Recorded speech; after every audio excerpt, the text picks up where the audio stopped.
Welcome to A Good Life with Soul Haven, presented by Gregg, Samuel Yisrael, and Natasha The Loving Chef. Well, hello, welcome to episode 8 of A Good Life at Soul Haven. And once again, we have Natasha with us, the Loving Chef. Hello, Natasha. Great to be back again, Chris. Thank you so much. And we're mixing things up a bit this week because we are 33% new. We've got a brand new presenter on the podcast, and it is Jenny. Hello, Jenny. Hello, Chris. Now, Jenny's an apprentice from Northampton University who's with Soul Haven at the moment, and you're studying occupational therapy. So it's going to be very interesting to find out a little bit about the world of OT, which is your passion, isn't it? It is absolutely my passion, yeah. Yeah, brilliant. So lots to talk about today as we celebrate the start of spring. Are we officially into spring now, do you think? Absolutely we are, yeah. I mean, if you think about it as you're driving around or walking around, we've got the daffodils out, we've got the crocuses out, we've got so many beautiful flowers coming out.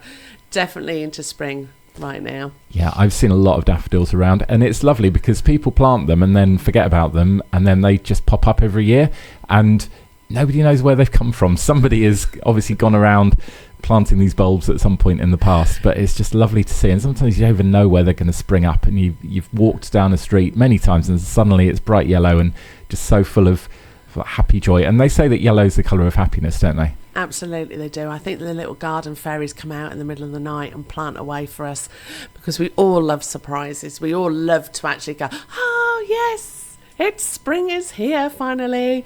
And seeing lots and lots of colours of yellows and purples and things really does touch the heart, and it really makes us feel a lot happier as we come out of winter and bring into springtime.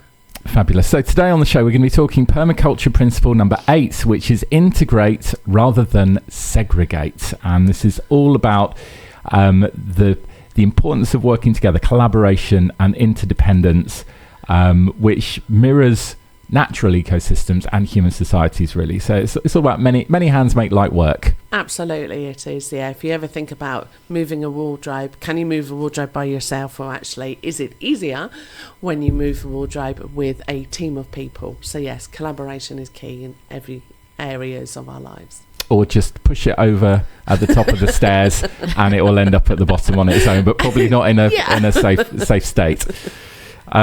But yeah, I've had very bad experiences of trying to move furniture. It does always usually end up falling down the stairs with me underneath, which I don't recommend. So let's find out a little bit about Jenny on the show. Not right now, but when we get to the Jenny section, which is what we're going to call this. Okay.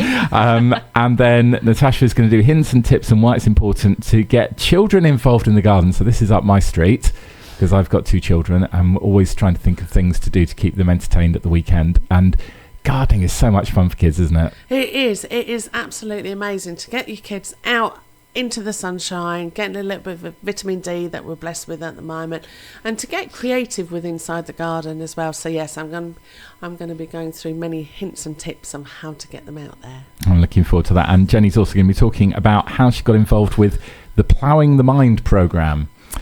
So we'll be finding out about that, and also talking about some open days that are coming up. So all of that coming up on episode 8 of A Good Life at Soul Haven, plus of course picking our cards for the week. So we're going to start off with Natasha to do the introduction to Soul Haven this week. So what's Soul Haven for people that are tuning in for the first time? That's great. Thank you, Chris. So Soul Haven, we're based in Malton, just outside Northampton. We are an award-winning community space to explore the seasons and the nature within us. We offer a wide variety of courses, workshops, and a place to be heard, and also offer time to get to know yourself a little bit better, and to build sustainable people and to become healthier and happier in nature's way.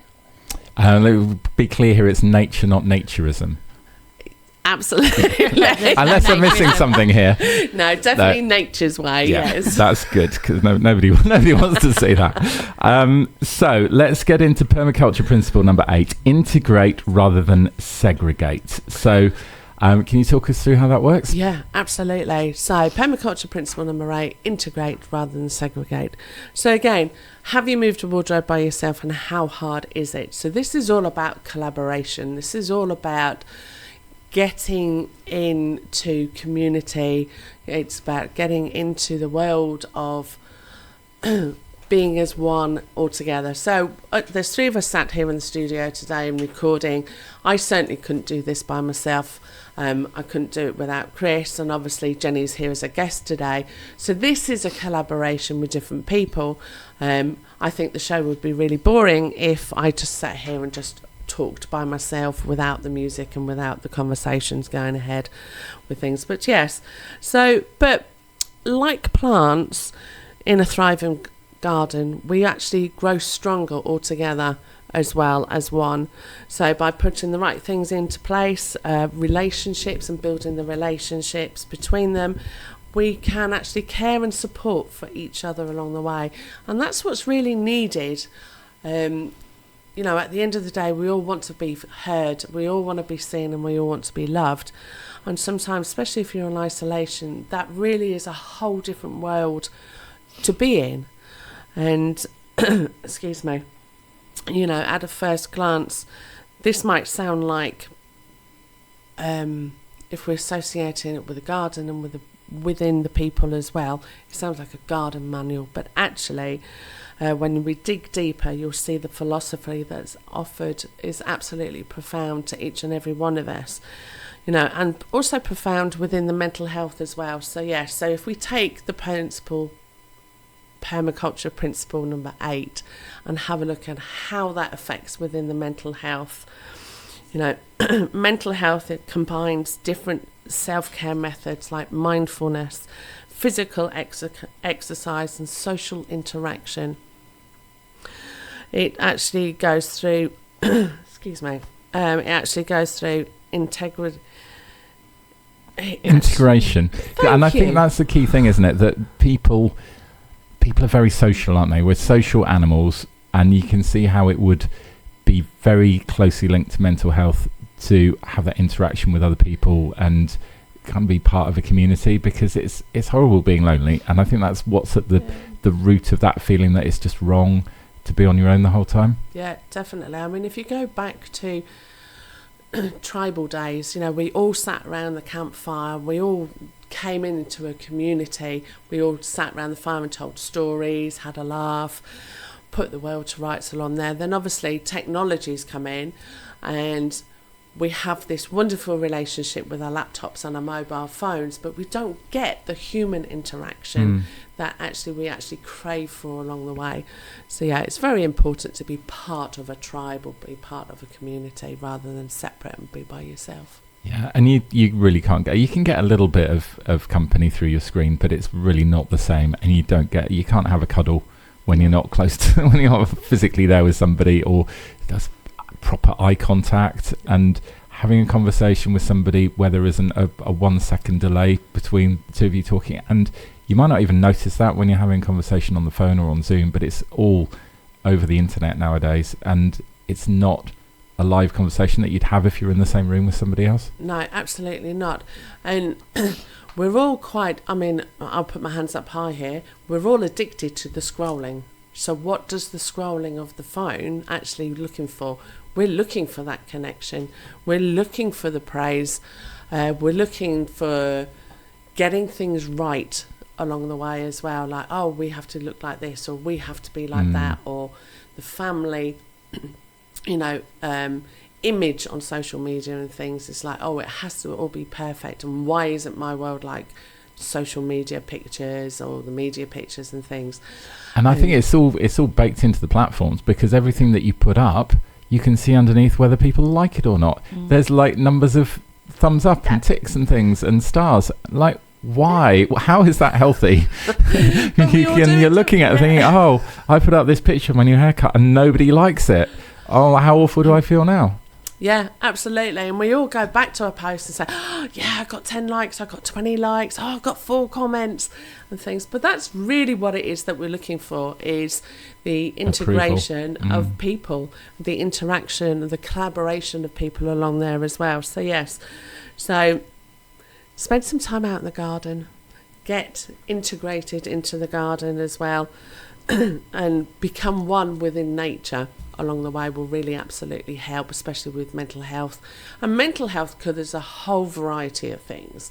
It's not just the labelled mental health.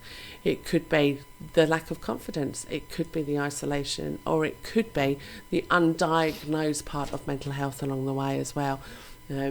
I truly believe that most of us, or the majority of us, have got some form of ADHD or compulsive disorder or things, but it just hasn't been diagnosed or recognised, or autism. At the moment I'm speaking to a few people who've got little ones, and actually realising that maybe their little ones might have autism in there, and people learning the signs about it and what can be done. So yes, there's lots of integration out there, there's lots of support out there along the way. I think what people are learning now is there's no such thing as normal, that everybody is individual and everybody has qualities that make them unique, and it's, you don't have to give everything a label, but it's just understanding that people have differences in how their brains work. Yeah, definitely. When people say, I want to be normal, what does that look like? What is that? Where do we get the normal kind of, what is it called, like the structure of a normal family? Because we are all unique along the way, and trying to be something that we're not true to our true authentic selves is conflict with our own self within as well. So yes, it's very, very different to go there. You're listening to Good Life at Soul Haven, and we're talking about permaculture principle number 8 today, which is all to do with integrate rather than segregate. And Natasha is explaining how this relates to nature and things that you might see in your garden. So can you explore that a little bit more? Yes, certainly. So integration rather than segregate. Like we're talking about the tribes and things, but also perhaps a way to get out and about into a community. We often get asked at Soul Haven, we want to be part of something, or an individual wants to be part of something, so they get the tribal or the collaboration of things. But where do people go? What do people do? There's a lot of things out there that can be offered, whether that's a community garden, whether that's a shared kitchen space, or go along and feed people who are less fortunate from ourselves, or a creative workshop. But just really surround yourself by peers who offer the support rather than the sympathy of things. There's many organisations and individuals out there going, oh, don't worry, you're strong, you'll get over this. Well, that's great, but there's actually more support out there than what you're actually looking for with things, and each action that you take. So if you're getting out of your comfort zones and you're going to a new place, you're meeting new people, just like at Soul Haven when people come to our Ploughing the Mind course, or our drumming or our sound meditations and things, we understand that it's nervous and anxious when you come through the gate, but the more we do it, the easier it becomes. And that actually, the small actions form a ripple effect, and the ripple effect goes on and on and on. As people feel connected or have a purpose along the way, they also begin to heal, they begin to brighten up along the way. And we can see that at Soul Haven. People come to us and maybe they have no eye contact, they're very shy, they don't say anything for the first 2 or 3 times, and then we see them blossom to their true authentic self, and them understanding themselves better and learning has the ripple effect, because it goes on and on and on. If you imagine taking a pebble and throwing it into a lake or to a river and seeing that actual rippling on, that really does make a difference on going towards their community along the way as well. So yes, that's lovely. So I think it must be really rewarding to see that change in people that have gone through the process, and how it affects them, and how it affects the people around you, like you say, with that ripple effect of everybody being part of that kind of that whole of the whole team and the whole kind of tribe together. Yeah, it's very heart touching. where Soul Haven has created such a safe space for people, and the team and the staff have also gone through their life experiences along the way, so it's not just a textbook, oh, you should do this, you should do that. We all share very openly along the way, but also it's very humbling to think that nature helps people change. It's very humbling that we offer a time and a space for people to get heard, and there's no judgment at Soul Haven. It doesn't matter whether you've had past struggles, past traumas, different conversations along the way. There's no judgment, because at the end of the day, who are we to judge when, hey, none of us are perfect. I've certainly done some things in my past that I wouldn't want to hold guilt to along the way and judge it, or ask people to judge me when I openly share with things. So it really doesn't matter about their past or their struggles, because actually everybody has something of value to offer others as well as themselves. It's like a seed. You plant it, you nurture it, you love it, and we all grow and blossom together. That is good. Yeah. Well, hopefully we won't have a future episode where we explore our skeletons in the closet and reveal our past misdemeanors. So that would be very embarrassing. Okay, you're listening to Good Life at Soul Haven, and it's Chris with Natasha, and our special guest this week is lovely Jenny. Hello, Jenny. Hello, Chris. So this is the feature which is called All About Jenny. So we're going to find out a little bit more about Jenny, who's an occupational health occupational therapy student at Northampton University, and an apprentice as well. So tell us a little bit about yourself and how you've got into this kind of area of study. Yeah, so I have been working now with people my whole career, really. I started off in with little children, working as a nursery nurse and a nanny, and I got into mental health by accident, really. My friend worked at St Andrews, and she's like, "Oh, come and work on the bank, you'd love it there." And I did go and join the bank while I was at uni the first time, so I did go there in the holidays, and kind of like, this might be my bag, really, kind of connecting with people, kind of having that kind of therapeutic relationship with people to kind of improve their life, and thinking, this might be more me than what because originally I wanted to go and do teaching. And so I made a complete turnaround, kind of stopped what I was doing in those studying tracks, and kind of then went on to work St Andrews full time. I've predominantly worked in the child and adolescent mental health service, and I did a little bit of bank within adult services as well. But predominantly my career in mental health has been in child and adolescent mental health. Then I moved on, and now I'm working at an inpatient unit called The Set. It's in Northamptonshire, in Northampton in Duston. And so I've been there for 11 years, and then the apprenticeships came about at work. So I applied, was successful, and I was like, oh my goodness, what am I doing? All this imposter syndrome came in. It still goes on now. I'm in my third year now, and it's a little bit like I've got to go out and practice soon, and I don't know what I'm doing, but I think I probably do, really, just kind of having to retain that information and remember everything that you've learned and kind of put it into practice, and then putting my own spin on it as well, because I do, my personality, who I am, and how I've been brought up and has shaped who I am. So offering that to people as well, kind of using the therapeutic use of self, also really helps people. I'm touching on what Natasha was saying about us connecting with others and talking about our own lives really helps people as well, because it makes you human.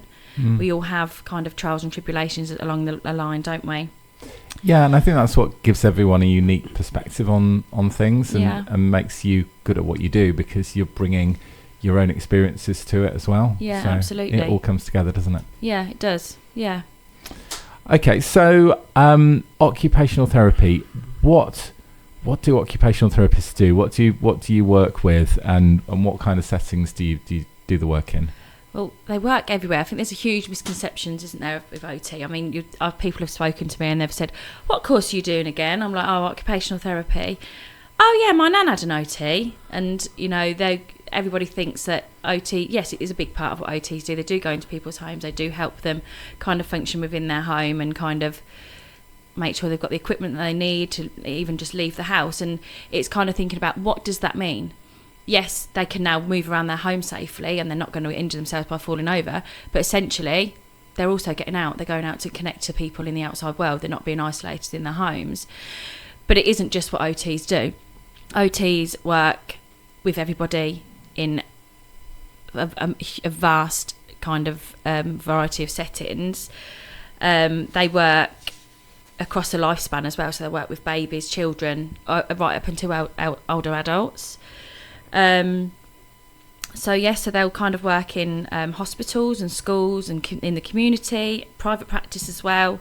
It's a very diverse role, because we're kind of dual trained, if you like. We kind of are trained physically with physical health and with mental health, and also we touch on developmental issues as well, and kind of like neurodiverse as well. Kind of that's kind of a big thing at the moment, kind of supporting people with diagnoses and how to navigate in the world because they've been struggling. And that's kind of how OTs work. We kind of think about the person holistically. We don't think about what their diagnosis is. We think about, right, okay, yes, you have got that diagnosis, but that's not who you are. What is it that you want? What do you need? What do you need to do? What are your goals? What is the, what are we trying to achieve? So it's kind of like we think about a goal, it's a measurable goal, make sure that it's achievable. And then we teach them the skills or give them equipment and help them to do that and to achieve their goals. So, it's an absolutely beautiful profession, and I am so happy that I've been given the opportunity to be able to go and train as an OT, because I've worked in the NHS in CAMS now for the last 15 years, because at St Andrews before. And just kind of going onto this course has kind of taught me that actually there are so many places that OTs work. So, you can go and work in a nursing home and support the elderly and kind of help with rehab as well after falls and things like that. So there's kind of that sort of thing. Or there is, like what I do, I work in CAMS units, and we support them to kind of function and kind of improve their mental health. We get young people come in and they have no identity. They've got really low self-esteem, no confidence at all. So we kind of use kind of occupations, if you like, to improve their skills, so they can go home and they can function and they can be functioning better in society, and they can go to school. So it's kind of like getting people back to school, getting them back to work and doing the things that they enjoy again, because if you are suffering with severe mental health, then you don't do those things, struggle sometimes to even get dressed. So that's kind of OT in a nutshell. And also, we think about occupations. Occupations are everything that we do, and without occupations we haven't got our health and well-being is kind of gone. It gives us a sense of purpose, doesn't it? So if we haven't got our occupations, we haven't got a focus, if we will struggle in life. So that's what OT I think it's brilliant. You can tell how passionate you are about what you do, and you love it because you can see the difference that you can make. And I love what you were saying about how it's about bringing together everything. So what people's occupations, but also their mental health, their physical health, and being in a unique position to kind of join the dots and see the bigger picture rather than just looking in isolation at different aspects of people's health. So absolutely, it sounds like it's a wonderful way of helping people, as you say, holistically. Yeah. So we're talking to Jenny today, our apprentice from Northampton Uni here on A Good Life at Solhaven, and you're doing a practice placement at Solhaven. What was it about Solhaven that made you think this would be a great place to do your placement? I think I needed to be out of my comfort zone massively, because I have predominantly worked in a hospital for the last 15 years. I absolutely love what I do. In my head, I thought, I'll be working at the set forever. And I still feel a little bit like that, but there is also, has made me question and think like, oh, there are other things out there. There are other ways to help people. There are other ways that you can support others. And going to Solhaven has taught me that how much you can learn from others, and how much that you can connect with others and be your more true, authentic self, definitely. So I was kind of looking to get out of my comfort zone, do something different. I've never done. I know I wanted to do something in the community, and I did kind of do a little bit of a Google search. I have to admit, it was also thinking about locality as well, because I don't live very far from Solhaven, so that was another big draw. But essentially, I wanted to go and learn a bit. I've got a real over the last. In the third year, there's we do a module called Creating Communities in Practice, and that's a lot of my assignments were around peer support groups. So obviously I've been doing a lot of research about peer support groups, and these are amazing, it's really helpful, they really support people, and then writing a lot about them and thinking, I think that's what I want to do. So when I found Solhaven online, I was like, right, I spoke to uni, I was like, can this one be the options? Gave them a few options. Then it came from, I was like, Solhaven, oh, brilliant. And then it was a bit like, oh, this is hugely out of my comfort zone. This is not a hospital. I'm not kind of confined to the rules and regulations of kind of the NHS. And that's the thing, I think that's the beauty of Solhaven. It gives you the freedom to kind of use yourself more, therapeutically, and connect with others. It's just an amazing place. I'm absolutely in awe of the guys at Solhaven. They're such a fantastic team, and what they do works. Within the service, the feedback that you get from the participants is amazing. You can see it as well. Obviously, I've been getting involved with Ploughing the Mind, and I kind of started relatively in the middle of the cohort, really. And even over the last 5-6 weeks that I've been there, I can see the improvements with these people, and the feedback that they're giving is lovely. And you just know that it's working. And even OTs, we have to use outcome measures as well. So we have to, even the outcome measures show that from the day one to now, they're doing amazing. And I've met some amazing, lovely people on Ploughing the Mind as well. So it's just opened the doors really for me into the world of, there is something different than kind of clinical practice in hospitals. Yeah, I think it's fascinating getting both of those perspectives. So you're bringing your very academic skill set and your professional qualifications to something which is a bit more alternative maybe in some ways, but you can see the benefits, and you can see how actually everything comes together, and a lot of the stuff that you can see the scientific basis behind the reason why some of that stuff works. Absolutely. It's so interesting. Okay, and what is the role of OT at Solhaven? So obviously they've got an in-house OT already, Michaela, so a lot of the work has already been done. So I've just been kind of learning lots from Michaela. She's been amazing. The OT at Solhaven is crucial for kind of supporting health and well-being. Through the use of the permaculture therapy and the nature's part of things and education programs, the OT kind of identifies the clients as a group, their goals within that group as well. And also, once you kind of get to know the people as well, the OT can adapt to the needs of each client as well. As much as it is a group session, you can also adapt it to everybody's needs as well, because obviously sometimes we'll get some people come in with kind of physical difficulties and they might not be able to move around the site so easily. So kind of like we'll think about how we can support them to either move around the site or help them or do things for them if that's what they request. But ideally we would like them to do things for themselves so that they are more independent, to kind of get out of their comfort zone as well. And also the OT will create activities that promote health and well-being using a combination of kind of permaculture principles, therapeutic practice that is all underpinned with that throughout the programme. Kind of the OT theory is all in there as well, and it's all evidence-based practice, and it's promoting a holistic well-being. And also, so Michaela also kind of adopts a safe space as well. So the environment is very inviting. It's very you can just feel it. I can't explain it. There's 2 places I've been to in my life, and Solhaven is one of them, where you just feel very at peace and very safe. One of them was the Buddhist Centre that I went to a few years ago, and then I'll put Solhaven there as well, because it literally is a haven.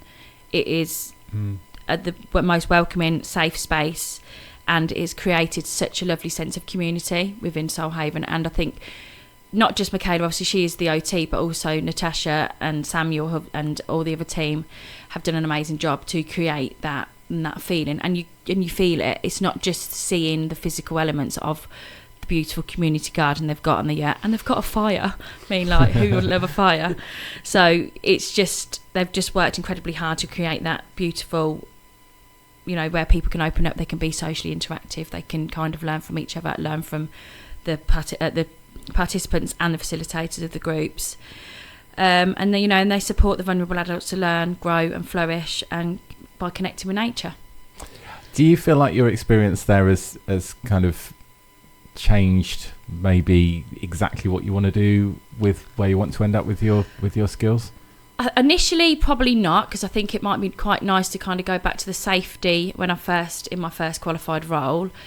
But definitely for the future, and also kind of I can incorporate the things that I've learned and kind of how within, obviously I work with children, so incorporating the kind of principles that Soul Haven hold within my working area would be amazing, because as much as we can't recreate what Soul Haven looks like, we can try and replicate their principles and maybe kind of in touch more about it with nature and kind of think about more permaculture principles maybe, because we don't use much of that, and we are very guilty of it, to be fair, because we've got 3 gardens and we haven't really got an excuse, but it's sometimes getting the children to motivate themselves to get outside because it's cold and I don't want to do that, I don't want to dig and I don't want to be dirty, but there are smaller jobs that we can do, then we can tackle it and kind of introduce it. So I think there is definitely principles of it that I can introduce into my first role and then who knows, the world is my oyster now, I think, and I think definitely Soul Haven has definitely given me those skills and the confidence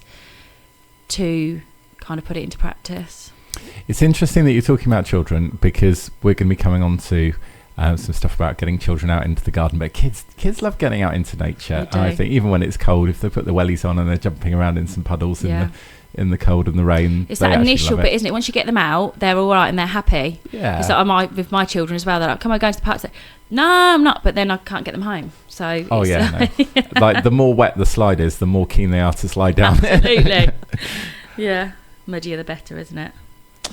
Okay, well, thank you very much. We're here on A Good Life at Soul Haven with Natasha and Jenny, and we're going to come on to our gardening tips of the week. This is something that we do every week as we watch the seasons change, and now is definitely the time to get out into the garden again and start doing some stuff at this time of year. And we're going to be talking about getting children involved in the garden, because that's such an important thing to do, isn't it, Natasha? It really is quite essential to get children out in the garden, getting them dirty. I remember in my childhood days, I used to go and collect worms and make mud pies and things, and it was really, really exciting. Mud pies are great. Mud pie making. Yeah, the dirtier the better. And I always remember going home and my mum saying, "What have you been doing?" I was never allowed to get dirty in the garden. I always used to have to. I was always shouted at for getting messy and dirty and things, and it's just like, no. So yeah, I just used to love the little creatures. I get so excited if I found a snail or a really fat worm. I would just be running around like, look how big this worm is. It's amazing. Yeah. Fat worm competitions with siblings is great fun. It really is great fun. But, you know, children getting out in the garden, it's a healthy habit. It improves their mental health.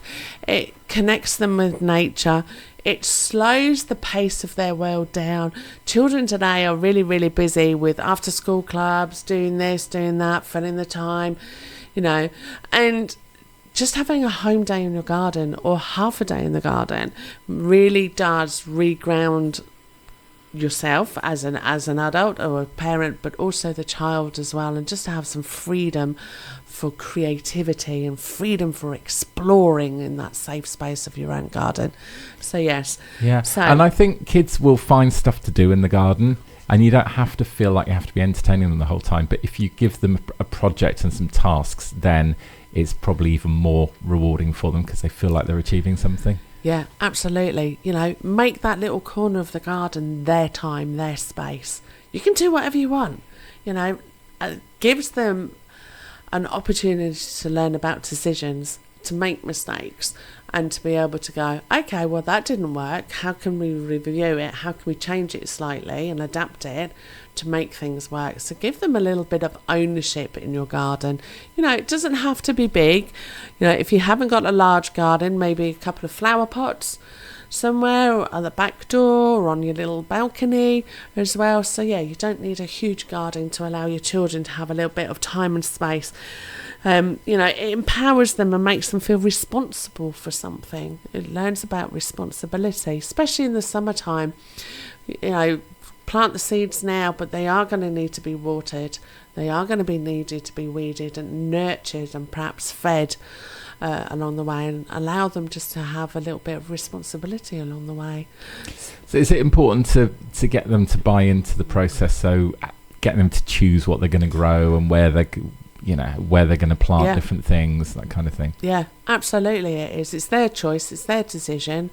Things like sunflowers are really fast, radishes are really fast to grow, because of course we all look for the result. Oh, I've sown this seed, and now I've got to wait 6 weeks to see a little tiny shoot to come out. I love sunflowers. Sunflowers just go up so fast, and they're so satisfyingly enormous when they get bigger than you, and you're like, wow, how did this come out of a tiny seed? Which still blows my mind. Yeah, absolutely. And you know, the little ones or the children can actually see the results of what they've been taking the responsibility for along the way. So yeah, sunflowers, absolute must with things. So yeah, so allow them to do something, to see something. Tomatoes are another great one, because then when the tomatoes are ready to harvest, they can pick, and they can pick from the plant and just pop it into their mouth. Maybe wash it first if that's the thing. But I know from a very young age, when I lived on a self-sufficient farm, going around and actually picking and popping it straight in the mouth after checking for little buggies and things, you can't beat it. It's the satisfaction of it. So yeah, to see children having from seed to literally popping it in your mouth, or you know, the sunflower when it opens up in the great big yellow head, and it's just, I get very excited. Sorry, Chris, when I'm talking about this children is lovely. In the garden. I think my rule of thumb is just make sure if you're eating something, it's above the height of a dog's pivot. Yeah. Oh, very nicely put. Yeah. Very nicely put. But yeah, you know, another thing in the garden is to allow your children time and space to be creative. And creativity and art. You know, there's plenty of different things out there. At Soul Haven, as part of Plough the Mind, we do bird feeders, and it's a real simple thing. It's string. It's let me think of the word. It's the hula hoops or Cheerios. You know, string them all together, and you can pop that over a bush, and then you can sit there and watch the wildlife, the wild birds come out. It doesn't have to be expensive. It doesn't have to be the perfect thing. You know, walk around and pick up pine cones. Pine cones are another good thing. Yeah, fill them up with nuts and oats and maybe a little bit of coconut oil. Squidge it all together. Squidge it into a pine cone. Put a little piece of string on it and hang it onto a tree. And again, that incorporates the wildlife. And I've sat many an hour sat outside my bird feeders and waiting for the little dicky birds to come and have a feed. And, you know, once they get to know there's food there, they come back more and more. So the children can get to see, again, the results of what they're actually doing along the way. You know, peanut butter on a stick, even that. The birds will love that along the way. But yeah, allow that creativity of children. Like, I want to do this. Okay, let's make it happen. I think we're lucky because we get lots of squirrels in the back garden, and they love running up the bird table and stealing the little seeds, and that's great though, because the kids love spotting a squirrel out the window. Yeah, definitely. I know there's a couple of Facebook groups actually about the squirrel competition, and they make the obstacle courses going along the way and see whether actually the squirrel could get the nuts at the end or the bird food at the end of it, and it's highly hilarious. They're very clever, and they can remember sequences of actions to, as long as there's a reward at the end. Yep. So you can get these incredibly long obstacle courses that they've trained the squirrels to the point where they're like Tom Cruise off they go. Mission Impossible. Yeah. Gotta have the music. Yeah. Accepted with the squirrel. Yes, mission accepted. Squirrel Impossible. Yeah. And what about things like bug hunts? Do you know what we did last weekend with the Parks Trust in Milton Keynes? We built a bug hotel. So we got a load of pallets and little toilet roll tubes filled with sticks and things, and put them all together so that we've created this sort of bug hotel. And you could do something like that in your back garden, couldn't you? Absolutely. You could get a cardboard box and just cut off one side and fill it with pine cones and leaves and paper straws. Now you can get those very easily. Twigs, and just mush it all together and just pop it in the quiet corner of your garden. Now we've got a bug hotel that's underneath our apple trees, and we just let it sit there. But we know the birds use it, we know the bees use it, but all the little tiny little gremlin things, the little buggies, the spiders, the woodlice and things, they also use it. And it's really interesting to be able to see the diversity of the wildlife that goes into your bug hotels. You know, because they again collaborate together and they live together. Different species live together in the same bug hotel. It's amazing. Like a normal hotel, really. Yeah. Definitely. Well, good. Yeah. Okay. And then obviously, having a magnifying glass and a notebook, and you get those little bug catching plastic boxes that have got a magnifying glass on the top, so the kids can kind of see what they've caught, and then obviously release them again afterwards. Yeah. And I think cooking what you've grown is a really important part of getting children to buy into the process, and that exciting moment where they eat their one carrot that they've managed to grow in their little corner of the garden. Yeah, definitely. You know, for them let's take potatoes. Potatoes are a really easy thing to grow. They don't need a lot of nurturing. They're quite sustainable in themselves. So if you've got a little one that has planted a potato, a chipped potato, I say chipped means when the potato goes to seed, so it's got like a little root on it already. Pop it in a little bucket. So not burying chips. No, that's not going to burying grow anything, is it? Definitely not burying chips. But yeah, so it's seeded, so the potato's seeded. Even if you've got a bucket with a few holes in the bottom for drainage, you know, and because one potato, you could get 20 or 30 potatoes from it. Wow, really? Yeah. Can you just use like supermarket potatoes? Yeah. They grow roots eventually, don't they? If you don't eat them, which is Yeah. annoying. It always happens. Yep, definitely. Put a supermarket potato on a windowsill. It will go green, but the roots will start growing on the potato, and then pop it into a bucket of earth. Give it a little bit of love. Make sure it's watered. And hey presto, 3 months' time, you can actually be picking up the root and digging into 20 or 30 potatoes. And that is such a result for the children to see how A, the potatoes multiply, and then B, eat healthy potatoes, so you're not eating brought chips and things like that along the way. But also incorporate things like carrots. Carrots are another easy thing to grow. They look really interesting. Are they grown yet? Are they ready? Are they not ready? Oh, no, not quite. Let's pop that one back down into the earth. And it's a really good, fun way of getting children interested in vegetables.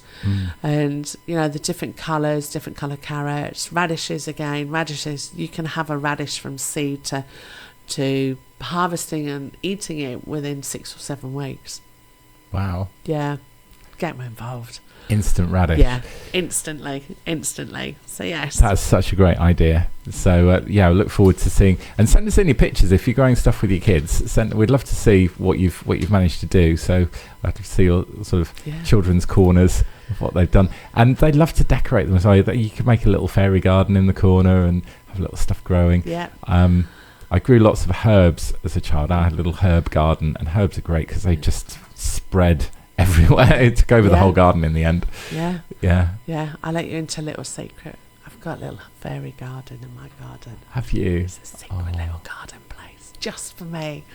Yeah, that's my little stress-free zone after a busy day with everybody, and my little fairy garden is known to most people Oh. along the way. Yeah, but it's got like a little fairy door on there. Has it? I was going to ask if you got a little fairy door in one of the trees or somewhere. Welcome to my world. A little fairy doors on the bottom of the tree trunk, and I've made like a little fairy garden in a flower pot with different things, and it's just a magical time out there. Oh, Yeah. that is nice. That is nice. Yeah. Okay. And seasonal gardening tasks. What can you do at different times of year, and particularly now in the spring, with your children to get them into the garden? Yep, so they can rake up leaves, which is good fun. They also can get the earth ready and start planting. Start planting the, I've lost the word, radishes. Mhm. They can be done over and over again. You can plant your lettuces, and lettuces is really good because you don't have to, when you harvest, you can just cut the lettuce leaves and then they resprout again. So you have a continuous, that's good. continuous supply of lettuce throughout the I spring never and knew summer. that. Yeah. That's great. That's blown my mind now. Yeah, Right. And I eat a definitely. lot of lettuce. Oh, do you? Yeah. It's my favourite bit of the salad. Yeah, different lettuce types, so then you can compare. So you've got like watercress, not watercress, rocket. Yeah. You can have rocket in there, you can have your little gems, you can have your iceberg lettuce. Wow. And with the iceberg lettuce, you can see how it forms, and every day it's formed a little bit tighter and a little bit different and things. Yeah, it's quite a really good thing to observe. And then you can compare which one do you like, the hot peppery rocket, or do you prefer the coolness of an iceberg lettuce? It's the tip of the iceberg, really, isn't it? There's so much more to it. Excellent. So, so lots of different tasks that you can do in each different season of the year. Yep, definitely. And the benefits, it is important about getting your children out there and getting them excited. It fosters a connection with nature. Obviously, we've talked about that. Promotes healthy eating habits, boosts mental health and emotional well-being. It also teaches patience, which sometimes, including myself, have to learn because, of course, seeds take time to germinate. I know, we do planting seeds through Ploughing the Mind, and it's on the second week, the participants say, is my plant ready to take home yet? No, it's still germinating. Patience is the key. And it also takes on the responsibility aspect, which obviously we've covered already. Being responsible for something and nurturing something is actually self-nurturing on a subconscious level as well. So yeah, it's all these important things. It encourages curiosity. We do a lot of our own compost, and sometimes we get mixed up in between the weeds from the compost or the actual plant itself. Is that a tomato seed, or is that a weed? Is that a dandelion coming up, or is that a tomato coming up? But it builds curiosity and learning as well. It covers so many different areas with the school curriculum and on the way as well, and kids can learn about biology, ecology, and the life cycles of bugs and plants and things. So yeah, it sparks curiosity into the natural world and fosters a hands-on experience. And they love to get muddy and dirty and things as well. Just let them have fun. Sounds great. Is it worth building like water features and little ponds in the garden as well? See if you can get some tadpoles. And I'd love to do that. I think I want a pond in my garden. That's my new plan for this summer. Yeah. Brilliant. Keep us posted on that. And then a pond's really easy to do, really. It doesn't have to be big. It doesn't have to be expensive. You can get little solar fountains or little solar air circulations around. My mum, God bless her, my mum is 86-year-old and she loves her garden, still loves her garden. But she's got a little tiny pond, probably about, I don't even know the measurements. How long is that? Like half a metre diameter, and that's been done in a bucket with a solar panel fountain. Wow. Yeah, and she gets all the tadpoles and the birds drink out of it, and all the little, she's even got a newt in her little pond. Oh, I'm very jealous. Yeah, go for it. A lily pad, did it sit on a little lily pad? It hides from all the cats. Oh yeah, probably. Yeah, but you can see it basking in the sun every now and again when the cats aren't around. It will like sit there and bask. So yeah, Lovely. So you're listening to A Good Life at Soul Haven here, and we've still got Jenny with us, the OT apprentice at Soul Haven, and you've been getting involved with Ploughing the Mind, the Ploughing the Mind programme, haven't you? I have indeed, yeah. So, I've been able to kind of co-facilitate the sessions with either Michaela or Natasha, being able to kind of observe how they work and learn lots from both of them. And it's given me kind of the confidence to kind of challenge our participants as well, and kind of support them as well to kind of think about their challenges and think about how they can overcome them, and kind of teach them the skills and kind of think about the coping strategies as well, and how they've kind of had their little light bulb moments as well, kind of teach them with those things as well. We had a lady the other day tell us that she'd never really heard about boundaries before, and she's never been able to put boundaries in place, so she's kind of a yes person and a people pleaser, but that actually isn't what she wants. And I've also been tasked with a project as well to try and to attempt to get us some funding, because Soul Haven Ploughing the Mind is currently funded by the National Lottery, but obviously the funding is going to be coming to an end next year. Is it May? It's May 20. Oh yes, it is 2026. Next Yeah, year. so it'll come around quicker than we know. So obviously for Ploughing the Mind to continue, it needs to be funded, and it would be a real shame if it wasn't, because it is so beneficial to the people that come along. So my project has been to kind of arrange a open day to kind of engage with potential stakeholders and the local authority to kind of initially to kind of engage with people to see what funding is additional funding is available beyond kind of the National Lottery. Because I know that there is funding out there. It's just, who do we talk to get access to that money? So we're going to open up Soul Haven for the morning on the 2nd of April at 10:30 till 12:30.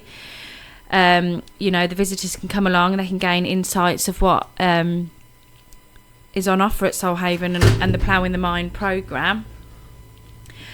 And they can experience it firsthand on, the amazing work that everybody does there, and kind of the whole team pulls together to make Soul Haven amazing, and to make Ploughing the World. But we will plough the world, Ploughing the Mind eventually. Ambitious. Yeah, exactly.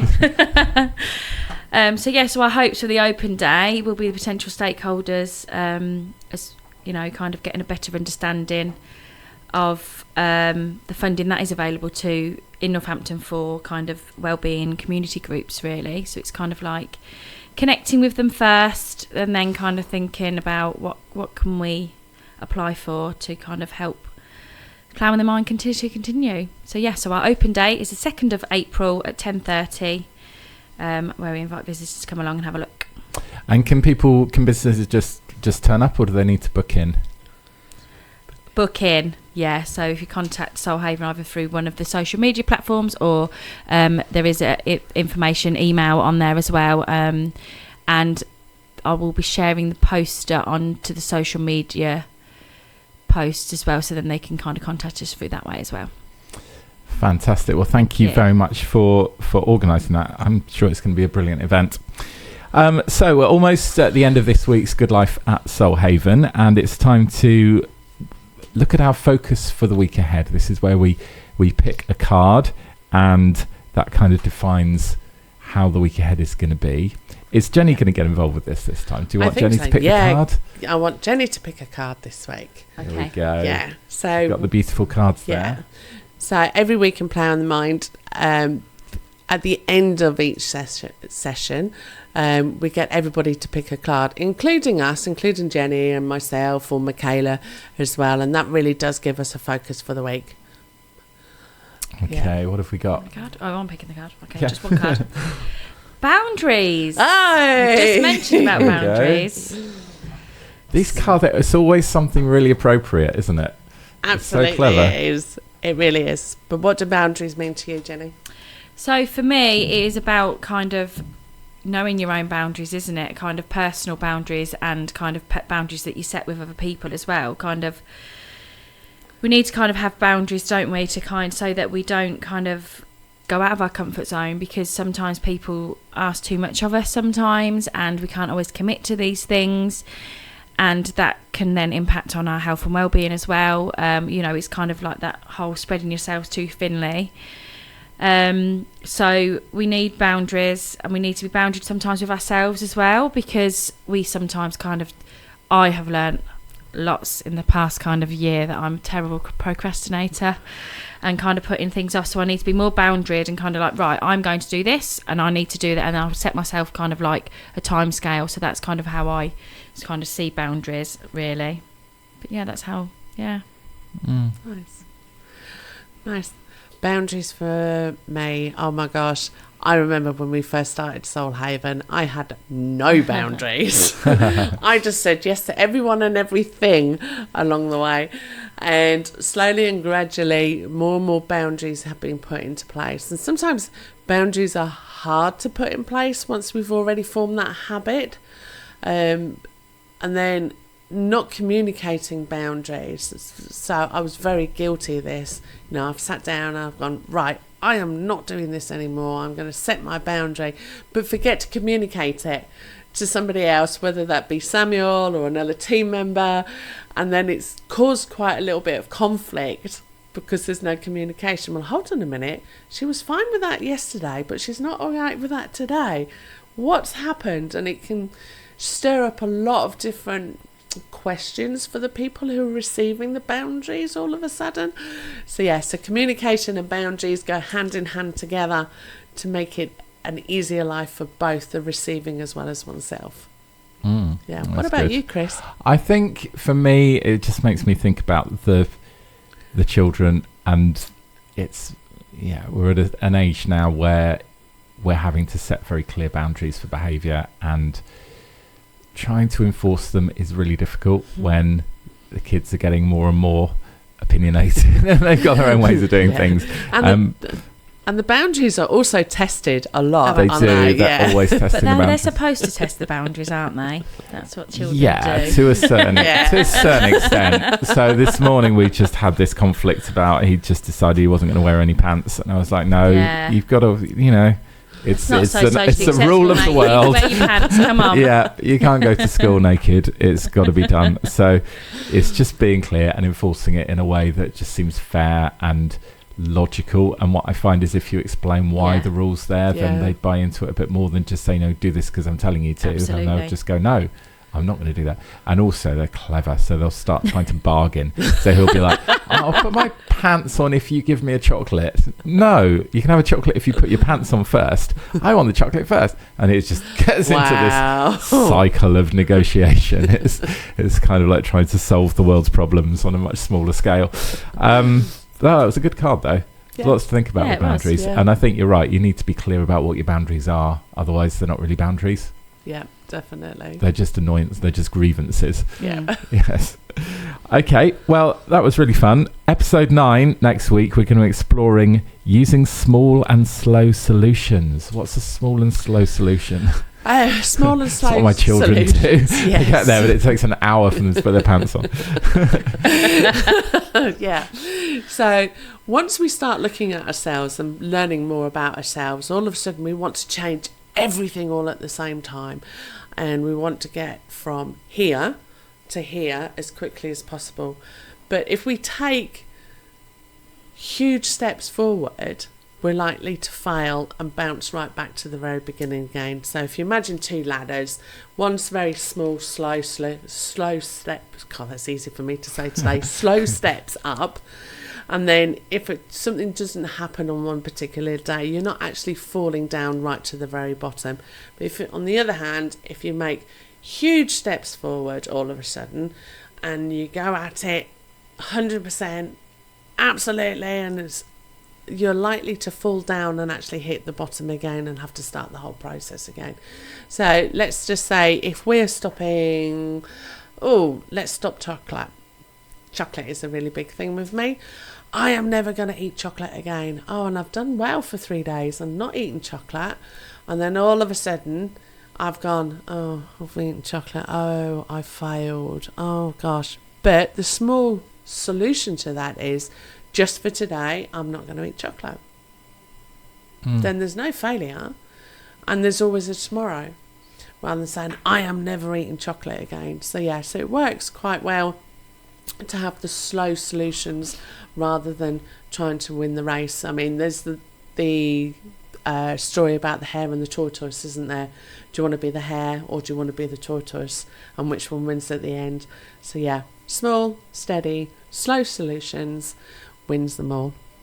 Well, we're going to find out a lot more about that next time. Absolutely. So make sure you tune in for episode 9. Until then, stay grounded and keep growing. And hopefully Samuel will be back with us next week as well. So looking forward to that. Thank you very much. Thank you, Jenny. That was brilliant. Thank you very much for having me. Hopefully have you back again soon as well. And thank you, Natasha. Yeah. Thank you.